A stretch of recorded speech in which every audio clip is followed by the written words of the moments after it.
Video जो आपने देखी है दिल को हिला देने वाली वीडियो है, जिसके अंदर एक मासूम बच्चा माँ की कब्र पर जाकर उसे अपने नए जूते दिखा रहा है, अपनी माँ से बातें कर रहा है। इस वीडियो के अंदर मेरे दोस्तों हमारे लिए पैगाम है। वो क्या पैगाम है? हम अपने वालिदैन के साथ प्यार करते हैं, वालिदैन के साथ मोहब्बत करते हैं, अपने वालिदैन का ख्याल रखते हैं।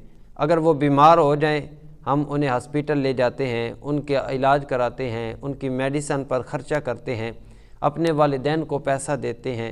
सारा कुछ बंदा कमा के देता है, लेकिन एक चीज़ हम अपने वालिदैन को नहीं देते, जो वो